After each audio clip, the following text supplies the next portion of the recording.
going to continue our discussion now on quadratics, and we're going to look at something that we have kind of been ignoring through the rest of our discussion, and that is this value a that occurs at the beginning of our function. If we have our vertex form of a function, f of x is equal to a parentheses x minus h squared plus k, we want to look at the value of this a, and we're going to do that. First of all, let's put in our parent function one more time, and we know it has a vertex at 0, 0. It goes through the point 1, 1. It goes through the point 2, 4, and it goes through the point 3, 9.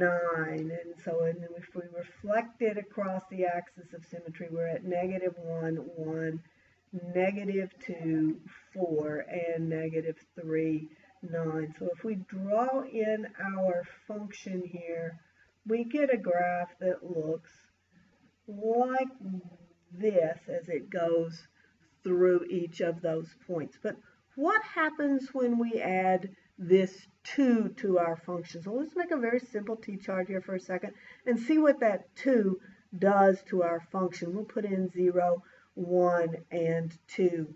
And we discover that when we put 0 in for x, 2 times 0 squared is 0, 2 times 1 squared is 2, and 2 times 2 squared has a value of 8. So let's graph that function on the same graph. We have the point 0, 0 as our vertex, and so we have this same axis of symmetry on this function. X is equal to 0 that we have on our parent function. But this time we go through the point 1, 2, and we go through the point 2, 8. And then if we reflect that across our axis of symmetry, we're at negative 1, 2, and we're at negative 2, 8, and then we would go on up off of our screen for the next point. So if we graph this function, we get a parabola that looks like this. And notice that it is, compared to our parent function, very tall and skinny.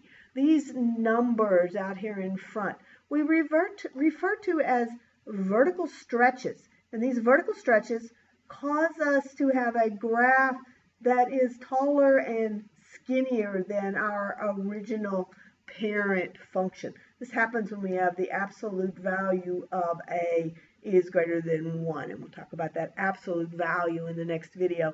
But we're looking for values here that are greater than 1 when we take the absolute value, and that causes us to stretch up tall and skinny. So if you think about it, I bet you can figure out what happens if instead of having an absolute value that is greater than 1, we have 0 is less than the absolute value of a is less than 1. We have some number in this function that's between 0 and 1. For example, maybe we have 1/2 there. And I think if you think hard about that, you'll figure out yourself that this means that we have a vertical shrink or a vertical compression. Both of those words are often used when we talk about this type of a function, a vertical shrink or a vertical compression. And they both mean that we are moving our graph back down closer to the x-axis. We might have something that looks kind of like this. That's a vertical shrink, where this is moved down from our original parent function instead of moving up and being tall and skinny. This makes our graph short and fat. So that is one of the uses of this a value in our function, is it tells us whether or not our function is tall and skinny or short and fat. Do we have a vertical stretch or do we have a vertical shrink in our function?